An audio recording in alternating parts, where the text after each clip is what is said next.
Bonsoir, bienvenue à tous dans le Nzimba, votre rendez-vous de l'actualité politique. L'invité de cette semaine est en charge d'un département qui suscite l'engouement national, voire même de la passion. Il s'agit du sport. Pendant 52 minutes, le ministre de la Jeunesse, des Sports et des Loisirs va nous éclairer sur sa feuille de route et nous expliquer pourquoi certains facteurs bloquants perdure. Bonsoir Blaise Louambé. Madame Ochaga, bonsoir. Merci d'avoir accepté notre invitation. Plaisir partagé. Avant d'aborder les grands dossiers de votre département, nous allons faire plus ample connaissance, comme il est de tradition dans le Nzimba, avec le portrait de la rédaction. Né à Koulamoutou le 20 février 1960, l'actuel ministre de la Jeunesse, des Sports et des Loisirs, Blaise Louambé, est un inspecteur principal du Trésor formé à l'École nationale des services du Trésor de Paris en 1986. Titulaire d'un baccalauréat série B, obtenu au lycée national Léon Mba en 1980, il intègre la faculté de droit et sciences éco de l'université Omar Bongo, où il obtient la maîtrise en sciences économiques en 1984. Au terme d'une scolarité réussie à l'UOB, l'université des sciences sociales de Grenoble 2 lui ouvre ses portes pour une année, le temps de passer en juin 85 le diplôme d'études approfondies dans l'option monnaie, finance, banque, avant de rejoindre Paris en 1986 pour y passer avec succès le diplôme d'inspecteur du Trésor. Avec ce diplôme s'ouvrent pour le jeune inspecteur les chemins de l'expérience professionnelle. Elle débute par des stages aux perceptions de l'Éconie et de l'Astourville de 87 à 88 et enfin à la trésorerie provinciale de Franceville.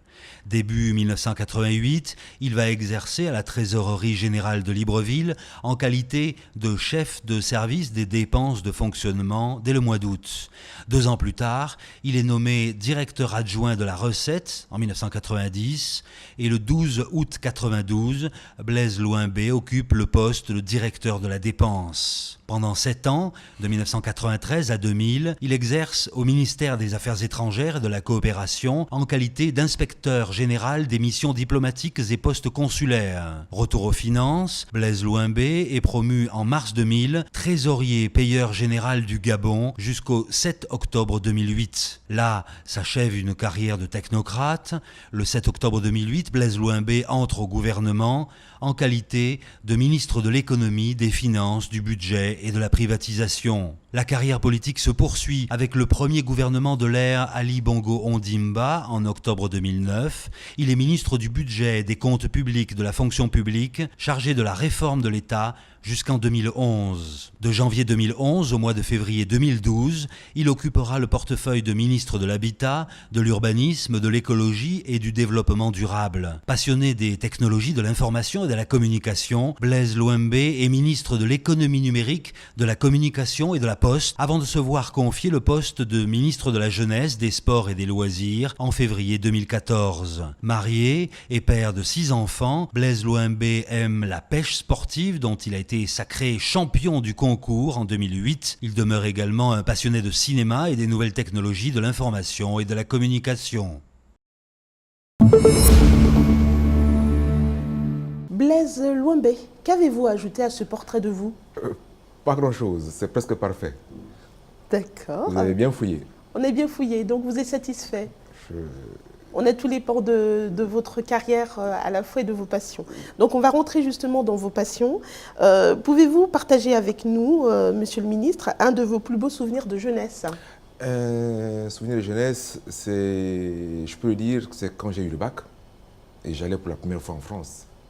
C'est un souvenir inoubliable.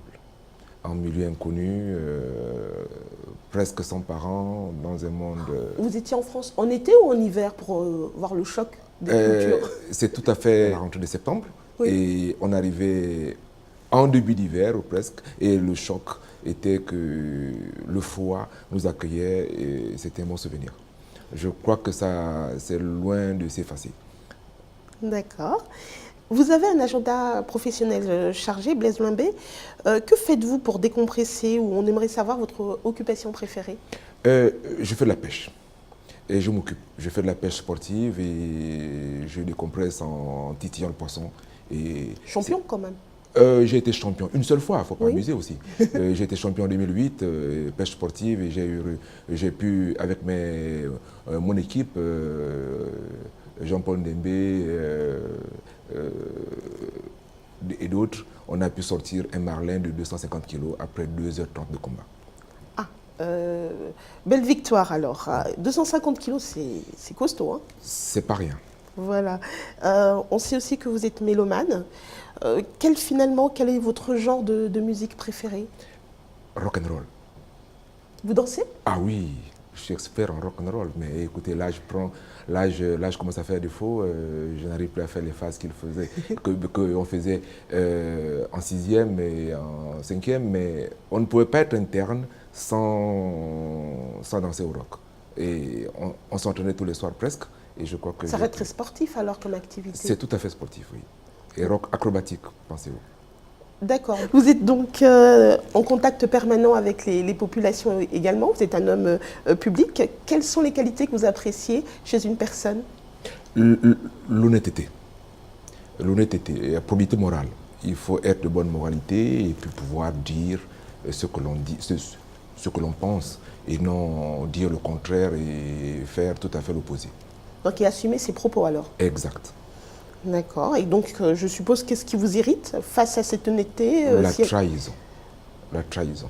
On ne peut pas être d'accord sur quelque chose et puis, à l'épreuve des faits, on se rend compte qu'on a été trahi. Et je crois que c'est presque insupportable. Aussi bien en famille que pour vos collaborateurs? Oui. Ce sont la les première critères? chose que j'enseigne à mes enfants, c'est l'honnêteté. Et ils doivent pouvoir être honnêtes, dire la vérité, demander, on vous donnera, surtout ne jamais prendre sa permission. D'accord. Monsieur le ministre, également, l'équipe de Ndimba a promené son micro. On dit que vous êtes un manager assez rigoureux, qui fait passer clairement le message, mais en même temps qui est à l'écoute. Alors, qu'est-ce que vous attendez, ou surtout, qu'est-ce que vous inspire la faute, ou êtes-vous plus indulgent? Tout le monde se trompe, hein. Ce qui est important quand on fait une faute, c'est d'abord reconnaître la faute et puis demander pardon. Et chez nous, il y a un adage qui dit quand on est dans son droit et quand votre partenaire ou votre personne en face a tort, ce n'est pas la peine de le tenir dans la boue. Il faut pardonner. Il faut l'aider surtout à se relever.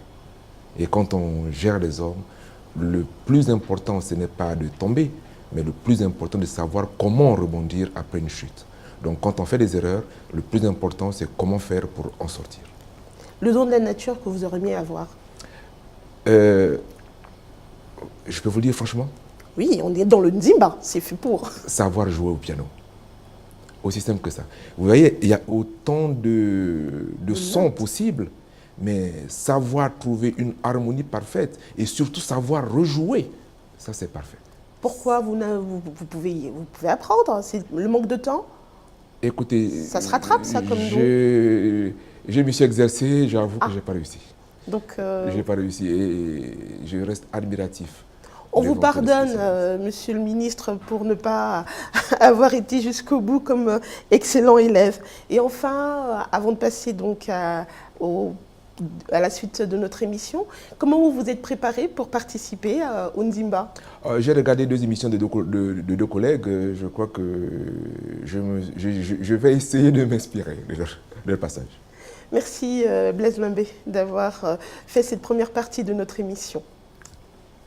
À présent, je vous propose d'aborder les dossiers de votre ministère de la Jeunesse, des Sports et des Loisirs.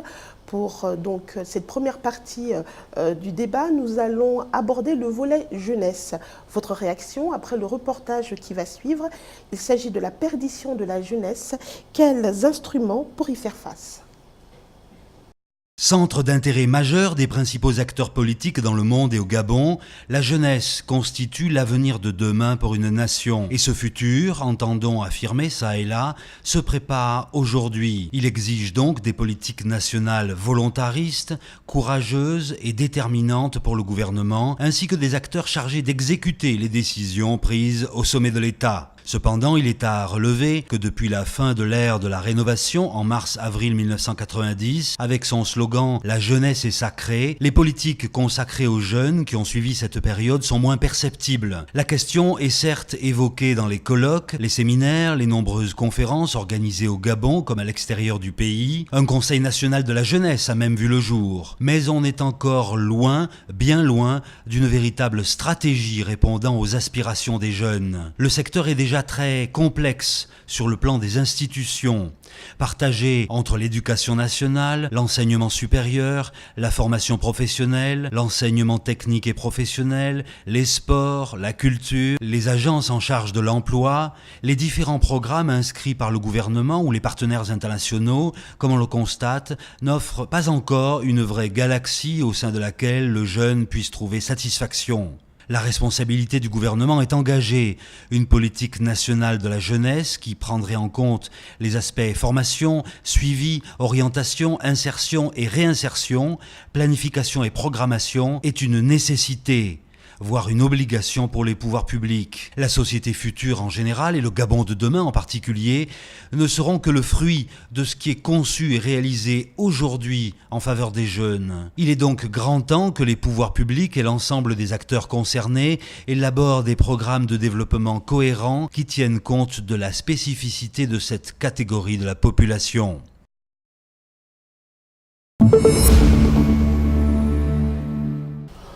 On note, Monsieur le Ministre, que depuis 1990, le déclin de la participation de la jeunesse à l'adhésion des mouvements associatifs. Qu'est-ce que votre département fait pour trouver une solution? Non seulement mon département, mais le chef de l'État. Le chef de l'État a mis en place un forum. Au cours de ce forum, les jeunes eux-mêmes ont dit au chef de l'État ce qu'ils entendaient faire de ce pays. 70% de la population, on doit tenir compte. C'est au cours de ce forum que les jeunes ont demandé un ministère à part entière, ce qui a été fait. Ils ont dessiné une véritable politique, une véritable volonté de mettre en place une politique nationale de la jeunesse, ce qui a été fait également. Et maintenant, nous sommes en train de mettre le cadre législatif et réglementaire en place pour que tout ceci rentre en action. Les études de loi ont été effectuées. Nous sommes en train de les transmettre à la Chambre du Parlement pour qu'il y ait adoption. Et après, ça rentre en musique. Louis-Philippe Badinga nous a rejoint. Il a également des questions concernant ce pan de la jeunesse du ministère. Bonsoir, Monsieur le ministre. Bonsoir. En effet, comme le disait Patricia Ochanga, 25 ans après l'avènement du multipartisme, on a l'impression que la jeunesse est en déperdition.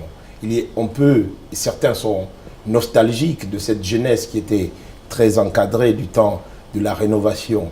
Est-ce qu'aujourd'hui, votre ministère a les attributions et surtout les moyens pour venir à bout de ce phénomène, la déperdition des jeunes? Moi, je ne m'en plais pas trop.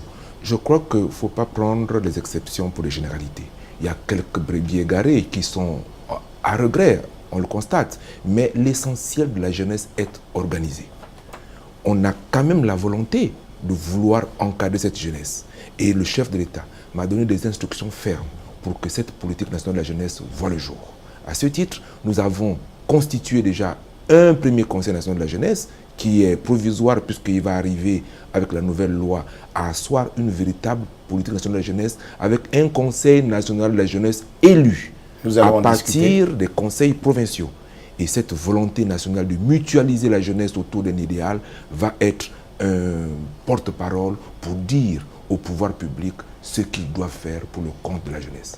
En effet, Monsieur le ministre, nous allons en discuter tout à l'heure, mais le constat quand même est celui du déclin justement des mouvements de jeunesse. On se souvient, il y a quelques années, à la fin des années 80, peut-être même avant, il y avait des mouvements tels que le scoutisme, les mouvements de jeunesse chrétienne et plein d'autres mouvements qui fédéraient les jeunes dans des cercles vertueux. Qu'en est-il?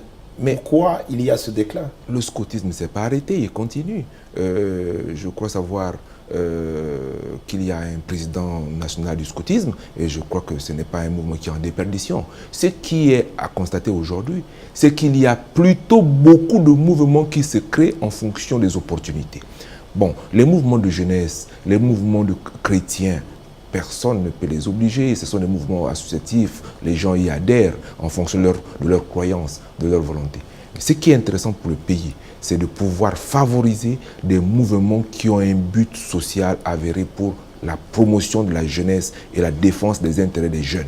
Et à ce titre, le ministère dont j'ai la charge est en train de mettre une politique en place et qui va pouvoir fédérer les jeunes autour d'un idéal. Il n'y aura plus multiples associations, il y aura plutôt une grande association qui va fédérer toutes les autres associations en dessous. Et c'est là qu'on va voir, et c'est ce qui n'existait pas. Et c'est à l'instar des pays étrangers. L'effritement un peu pour revenir sur ce que Louis-Philippe Badinga est en train de dire, j'allais dire le manque d'engouement ou peut-être les associations qui ne tiennent pas la route, faute de moyens également. Est-ce que votre département ne les laisse pas aussi tomber, n'arrive pas finalement à les soutenir aussi d'un point de vue financier? Eh bien, ceux qui veulent faire des associations pour avoir des moyens, c'est raté. Ce n'est pas mon ministère qui est distributeur des moyens. Nous sommes un ministère qui encadre des mouvements de jeunesse organisés. Il ne s'agit pas de faire un mouvement de jeunesse avec son fils, son enfant et ses petits frères et sœurs pour venir demander une subvention au ministère. Un mouvement de jeunesse, il doit d'abord être déclaré au ministère de l'Intérieur, avoir un numéro d'inscription et ensuite avoir un programme. C'est à la suite de ce programme qui est avéré en fonction du nombre de membres qu'on essaie de l'encadrer ou pas. Oui, Blaise Loumbé, au-delà des énoncés politiques, au-delà même de slogans, il ressort qu'il y a quelques jours, nous étions au premier mercredi du mois. Pourtant, la journée citoyenne est bien quelque chose qui devait mobiliser les jeunes, mais qui a disparu. Non, il faut d'abord avouer qu'il y a quand même 500 mouvements associatifs dans le pays, recensés par le ministère. Et ces mouvements de jeunes n'ont pas pour vocation de faire n'ont pas pour mission de faire un mouvement en faveur de la journée citoyenne. La journée citoyenne appelle toute la population, les jeunes et d'autres compétences sociales. Donc, ce n'est pas forcément un échec apporté au débit des jeunes. Je crois que la journée citoyenne, premier mercredi du mois, tout le monde s'est mis au début. Il faut trouver pourquoi on ne sait pas. Cet engouement baisse de température et trouver les moyens pour pouvoir la remonter. Mais la jeunesse n'est pas le seul responsable de cette... Oui, bon, il y a peut-être un lien avec le fait qu'aujourd'hui, le Conseil national de la jeunesse ne fonctionne pas véritablement. Nous allons en parler. Vous pensez? Mais je peux vous démontrer le contraire. Les statuts ne sont pas encore... Oui, en fait, nous sommes dans une phase, dit-on, transitoire. Une bonne phase transitoire. Aujourd'hui, le Conseil national de la jeunesse a obtenu un siège. Il y a moins de 2 ans, ils n'en avaient pas. Ils ont un budget de fonctionnement qui n'existait pas il y a moins de 2 ans. Ils ont aujourd'hui une volonté manifeste avérée de faire aboutir leur projet de société. Et aujourd'hui, ce Conseil national de la jeunesse est constitué de conseillers membres qui ont une visibilité, qui savent où ils vont. Et aujourd'hui, le Conseil national de la jeunesse a servi d'intermédiaire dans le conflit entre le ministère de l'enseignement supérieur et les associations les coopératives universitaires, ce qui ne faisait pas jusqu'à présent. Donc, en attendant que la politique nationale de la jeunesse aboutisse, que les lois et règlements aboutissent, ils ont déjà pris la température de leurs moyens.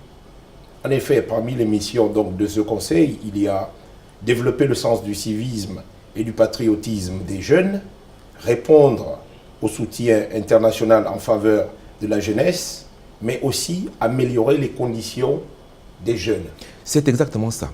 Le Conseil national de la jeunesse, quand il sera pleinement constitué, avec les conseils provinciaux, qui eux-mêmes découlent des conseils départementaux, quand ce conseil national, qui est la somme des conseils provinciaux, va être constitué, il y aura un message à porter aux dirigeants.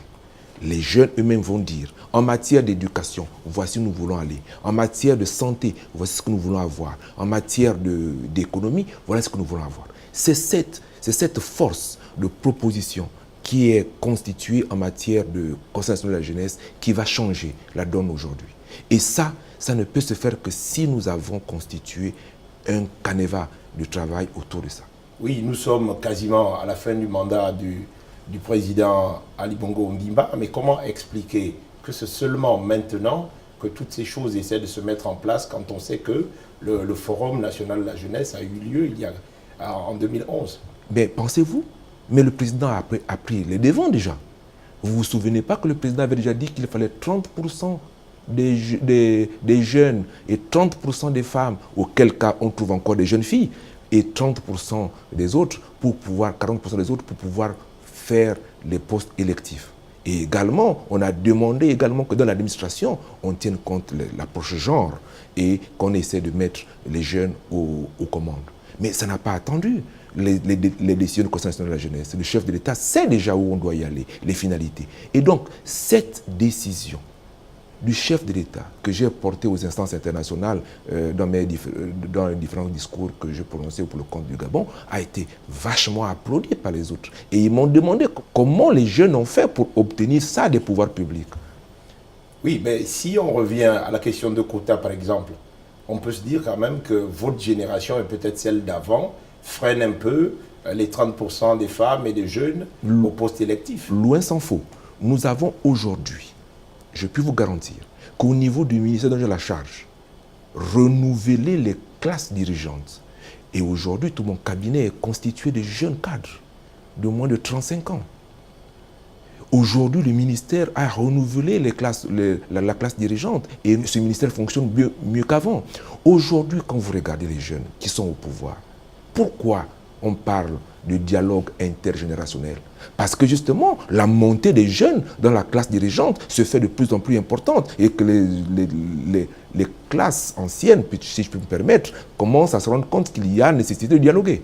Avant de clore cette deuxième partie de l'émission, Monsieur le Ministre, nous allons également aborder les questions de loisirs dédiés aux jeunes, entre autres concernant les colonies de vacances et également les Happy Holidays. Oui, en effet, Monsieur le Ministre, les loisirs sont également le moyen d'essayer de recadrer cette jeunesse dont on peut se plaindre de temps en temps, même si vous dites que les brebis égarées sont résiduelles.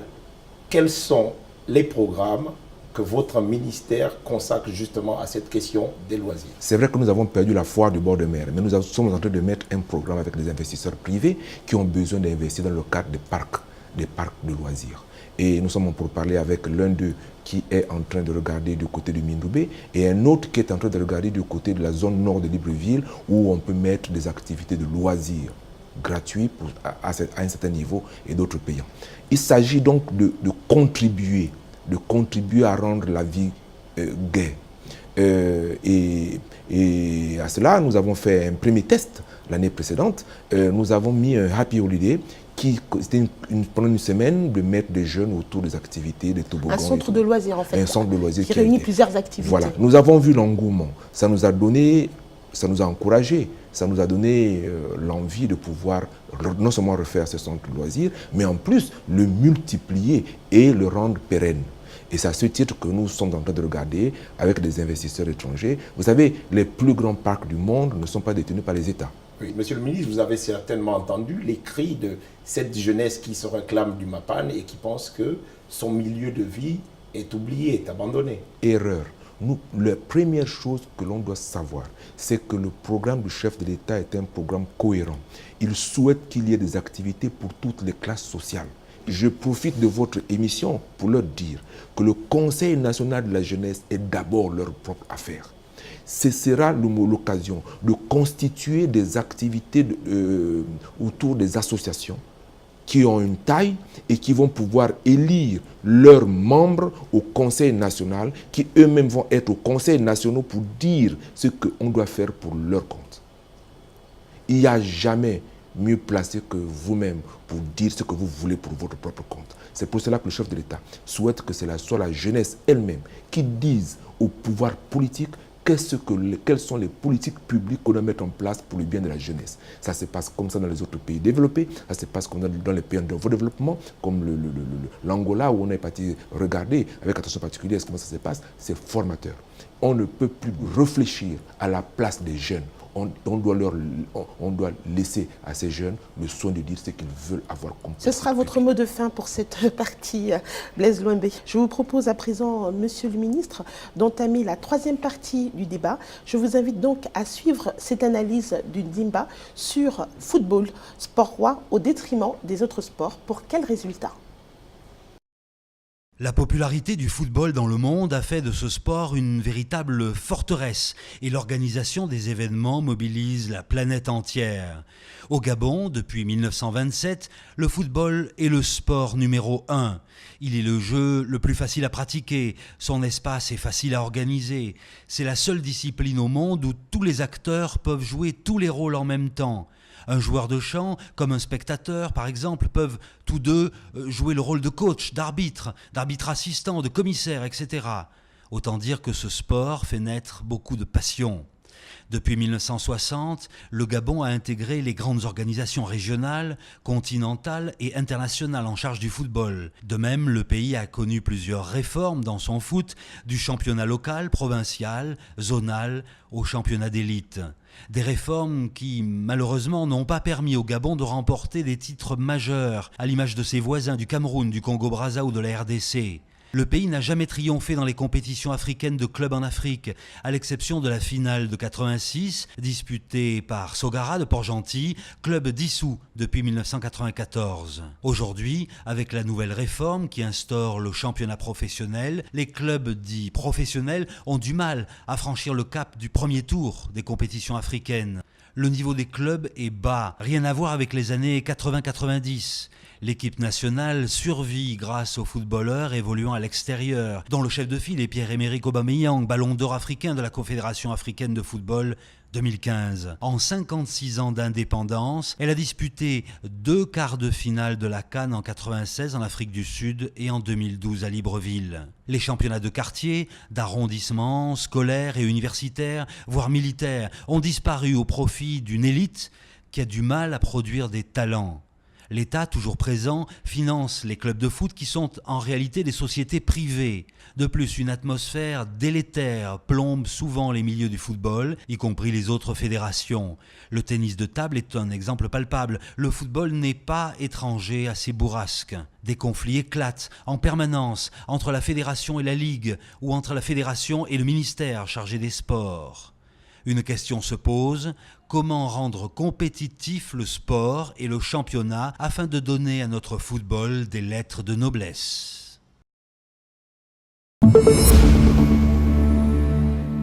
Les résultats internationaux de nos équipes de football ne sont pas à la hauteur des moyens dégagés, Monsieur le Ministre.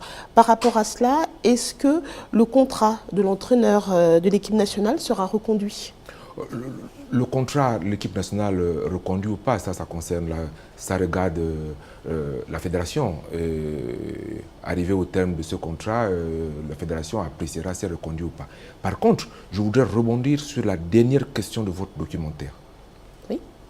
Comment faire pour redonner au sport ses lettres de noblesse? Et là, nous allons pouvoir répondre cette fois-ci en donnant un nouveau cadre législatif et réglementaire au sport. Nous allons revenir, comme l'a dit votre documentaire, à l'époque où on avait le sport aux mains des entreprises. Sogara, Locomotive, vous vous souviendrez de cette époque.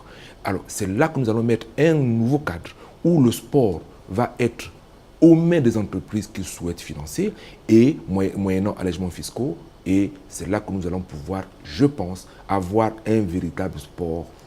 Ça veut dire moins d'intrusion de la part du gouvernement? Non seulement moins d'intrusion, mais en plus un véritable semi-professionnalisme qui sera au niveau des entreprises avant qu'on ait le professionnalisme comme on l'a aujourd'hui. Vous savez, quel joueur alimente le football professionnel aujourd'hui? Ils viennent d'où? De quel club en dessous? On n'a pas beaucoup de fournisseurs de joueurs.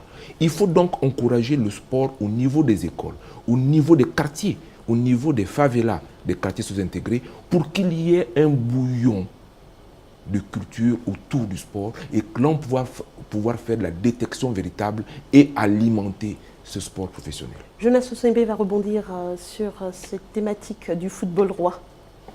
Bonjour, Monsieur le Ministre. Bonjour. Justement, vous l'avez dit tout à l'heure, est-ce qu'au milieu des années 80 et au début des années 90, les clubs de football, j'entends, de première division, étaient soutenus par les entreprises? Est-ce que cela veut-il dire que le gouvernement recule aujourd'hui en sortant du cadre qu'il a mis en place il y a 2 ans, en instaurant le professionnalisme? Mais l'un n'empêche pas l'autre. Le professionnalisme peut continuer à perdurer, mais ce qu'il nous faut, c'est avoir un maximum de joueurs de haut niveau, de bons talents.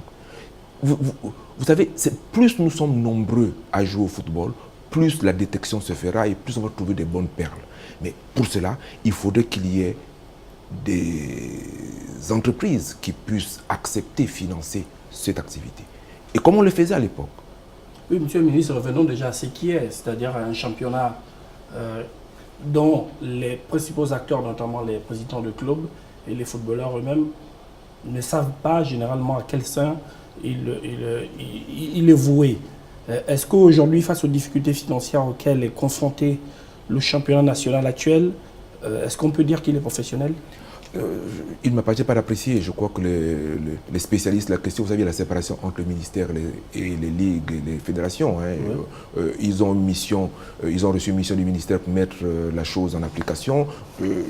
Nous laissons faire l'activité et nous jugeons au bilan. Mais quelle est la part du ministère dans ça, justement? Est-ce que vous êtes satisfait de ce championnat? Mais nous attendons le moment des bilans. C'est la fin de l'année où on renouvelle les contrats. C'est pour cela que moi, je vais introduire cette année nouvelle, en 2016, nous allons introduire un contrat d'objectifs et de performance à chaque fédération sportive. Et là, c'est une nouveauté, on va leur dire, parce que jusqu'à présent, ils peuvent se demander, mais vous ne nous avez donné aucun objectif à atteindre.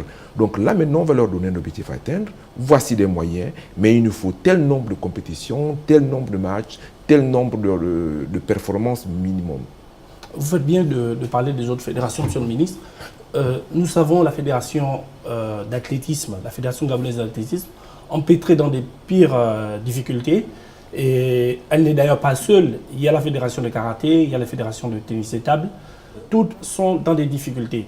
Et on a l'impression que le ministère ou le ministre que vous êtes, comme vos prédécesseurs d'ailleurs, vous êtes en train de vous mêler les pinceaux au point que ça ne s'en sort pas. Je crois que c'est le contraire que nous sommes en train de faire. Nous avons eu ce problème de l'athlétisme. Alors, c'est un problème que j'ai trouvé et que je pense avoir contribué à résoudre. Il y a eu en quoi faisant? Nous avons rétabli la fédération dans cette voie. Nous avons réinstauré la fédération conduite par M. Parezo. Mais pourtant, la fédération d'athlétisme est toujours sous le coup de la suspension des instances internationales. Voilà. La fédération a été exclue de la Fédération internationale d'athlétisme par un congrès. Il faut donc qu'il y ait un autre congrès pour le réhabiliter, par l'isme de forme. Donc nous avons écrit personnellement, et le président de la fédération également, nous avons écrit à l'IAF pour signifier que la fédération gabonaise a été réhabilitée. Et nous attendons. Mais nous avons donc fait une commission tripartite pour demander à l'ancienne fédération qui a été jusqu'à présent constituée par le ministère d'accepter, arrêter, pour qu'il n'y ait pas deux fédérations qui concourent dans le pays. Cette fédération a accepté s'arrêter et a donné la place à la fédération conduite par M. Parezo. Donc on peut être sûr et certain que Rudy Nzamilama, ancien champion d'Afrique, participera au prochain championnat d'Afrique d'athlétisme ou aux prochains Jeux olympiques. Tout dépendra maintenant de la date à laquelle la Fédération internationale va statuer sur cette nouvelle. Mais nous avons montré, nous avons attiré l'attention de la Fédération internationale sur l'urgence à statuer et sur les conséquences que cela peut générer pour nos athlètes. Qu'en est-il des arbitrages au niveau de tennis de table, du taekwondo et du karaté? Parce que là votre responsabilité est clairement mise sur la table. Tiens. Et pour quelle cause? Parce que vous êtes censé être l'arbitre des conflits auxquels sont confrontées la plupart de ces fédérations. Bon, d'abord, il n'appartient pas au ministère de gérer les conflits des associations sportives. Parce que le ministère donne l'habilitation et puis la fédération exécute. Nous sommes en train de mettre donc un tribunal arbitral du sport, donc comme dans tous les pays du monde, pour que ce tribunal arbitral gère les conflits. Pour le moment, nous avons l'accord pour qu'il y ait un conseil national de sport qui va gérer les conflits et les mésententes entre fédérations, mais normalement, il n'appartient pas au ministère de s'ériger en juge. En revanche, nous avons donné la latitude à toutes les fédérations d'exécuter pour le compte du ministère le mandat qui leur a été confié.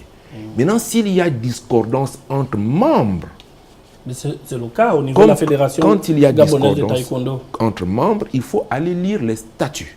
Et les statuts de la plupart de ces fédérations disent que quand il y a discordance, il y a une assemblée générale qui s'est constituée à la demande du président ou des 2/3 des membres, et la fédération constate l'étendue des carences et l'assemblée générale décide d'une prochaine assemblée élective ou pas.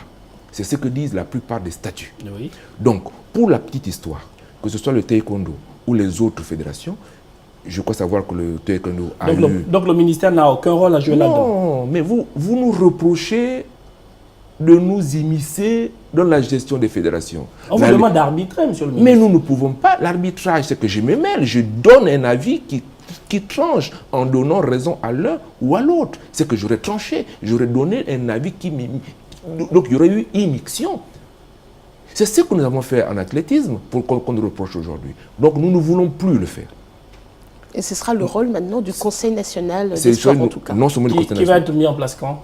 Qui Parce qu'en même temps, les problèmes n'attendent pas, monsieur le ministre. Qui va être mis en place dès que la loi est présentée à l'Assemblée nationale. La loi est terminée, elle est au Conseil d'État et ce sera en application. Pour le moment, cette fédération elle-même d'appeler l'Assemblée générale qui est convocable à partir des 2/3 des membres, et puis elles prennent leurs dispositions.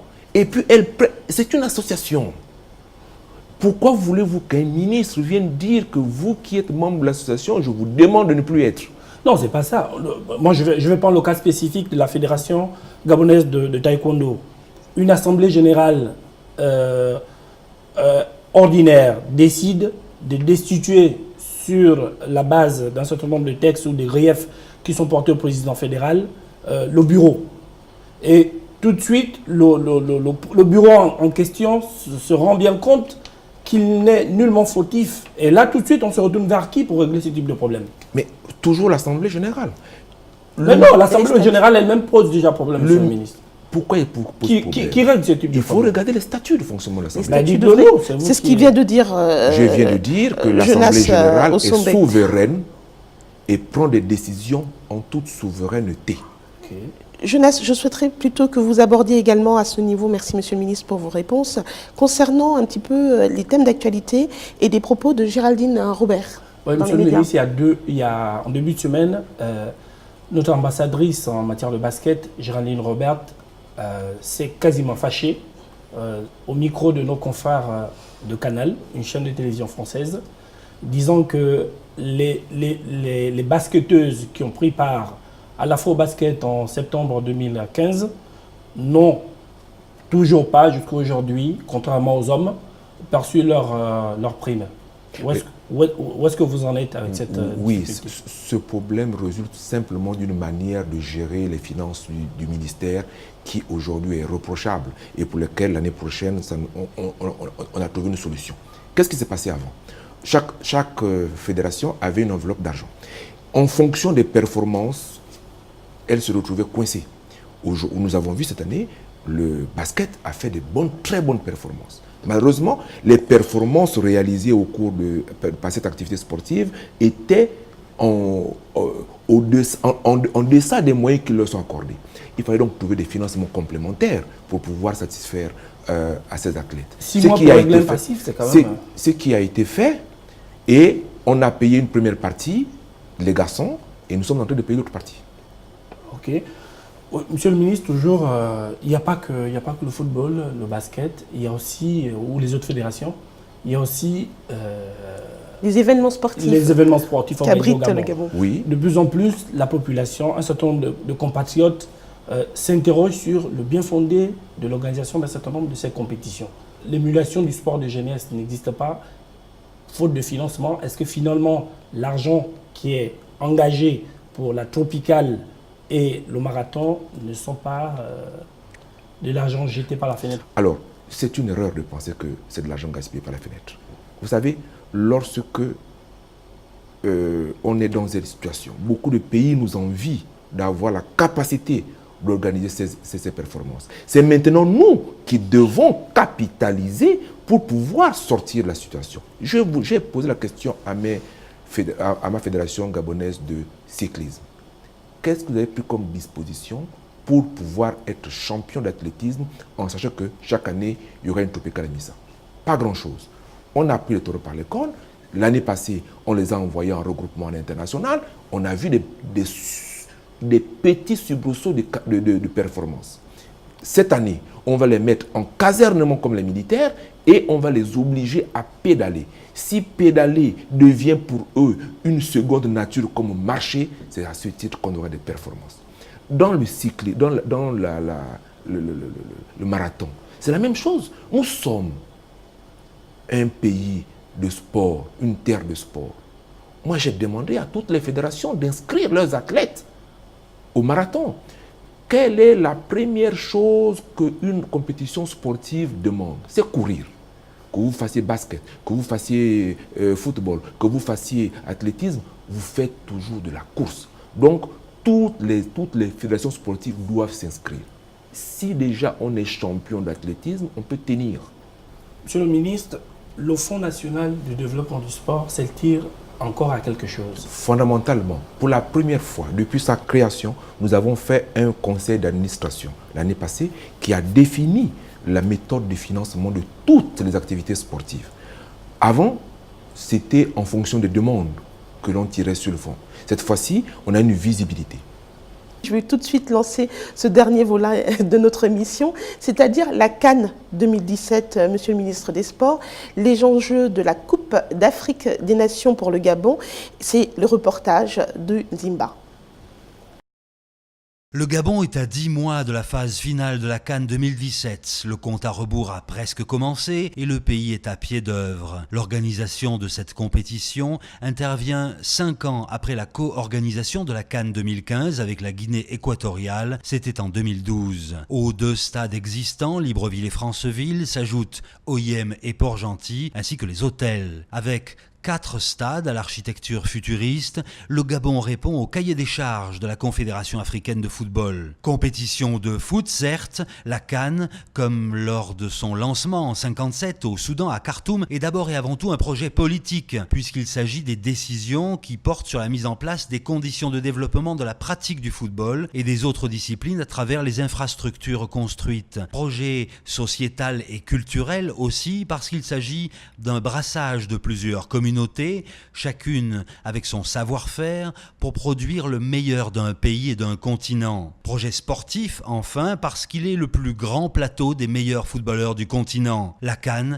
établit tous les 2 ans le niveau du foot africain. Au moment où le Gabon s'apprête à organiser la 31e édition de la phase finale de la CAN de foot, son équipe nationale connaît une embellie avec une pléiade de footballeurs évoluant dans des clubs européens. Comme tout pays organisateur, le Gabon est conscient de la lourdeur de la mission et la pression sera immense sur les épaules des internationaux. D'ailleurs, quelques statistiques montrent que l'organisation d'une CAN est un challenge qu'il faut absolument gagner et qui n'a rien à voir avec l'autre challenge, celui de remporter la phase finale. Ce sont 2 challenges importants, remporter la palme d'or de l'organisation d'une part et gagner la compétition, ce qui est une autre paire de manches d'autre part. Dans tous les cas, l'enjeu majeur va demeurer dans cette organisation l'introduction d'une culture de la haute compétition dans notre pays et pour les jeunes.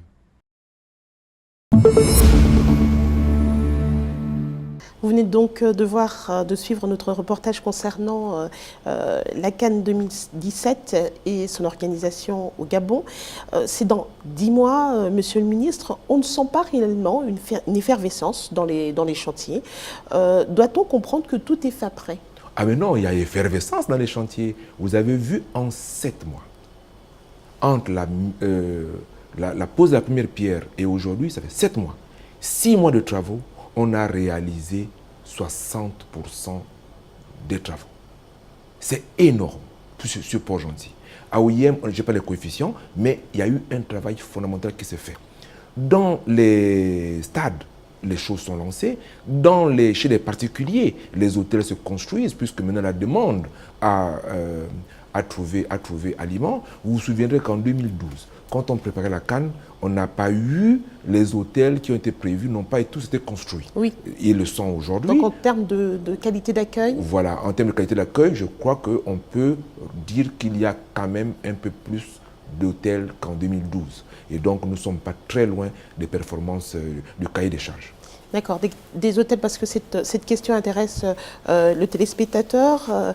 Ça veut dire qu'au niveau de OIM et de Port-Gentil, toutes les structures seront, en tout cas les infrastructures, pourront accueillir les supporters. Il y aura des hôtels à tous les goûts. Nous allons avoir des hôtels où les statutaires seront logés et les hôtels où les spectateurs, les téléspectateurs ou les supporters pourront se loger. Je crois que nous avons assez fait de publicité pour que l'offre des hôtels puisse répondre à la demande des supporters.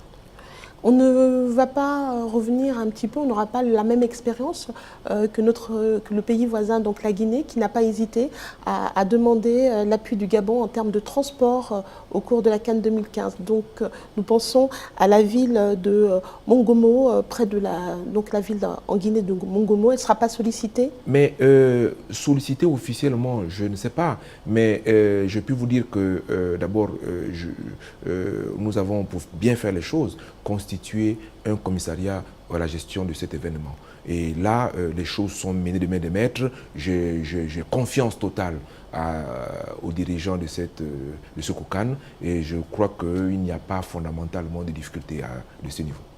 À quand la découverte de la mascotte? Ben, écoutez, il y a eu déjà le concours qui a été lancé. Oui. Le concours de la chanson qui se lance là. Et après, les choses vont s'enchaîner. Mais ce sera une belle fête.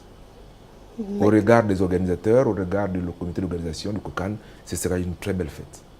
Mais écoutez, Monsieur le Ministre, je vais vous demander de faire la conclusion de cette émission. Nous sommes arrivés au terme de nos 52 minutes d'émission.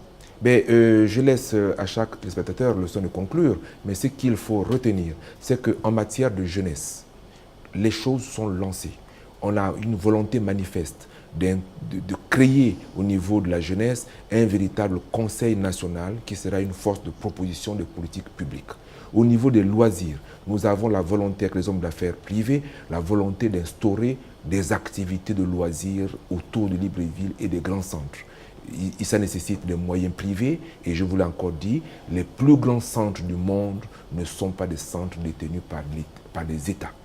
Au niveau du sport, eh bien, le sport roi, c'est vrai, c'est le football, mais les autres sports ne sont pas en reste. Nous avons des performances importantes en matière de Scrabble. Vous savez que nous sommes vice-champions du monde de Scrabble. Et nous sommes également champions du monde comme en boxe, dans certaines catégories. Et en tennis également.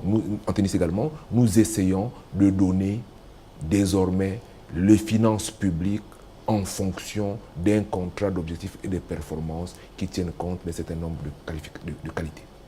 Merci Monsieur le Ministre de la Jeunesse, des Sports et des Loisirs d'avoir accepté notre invitation et aux téléspectateurs d'avoir suivi ce numéro de Nzimba.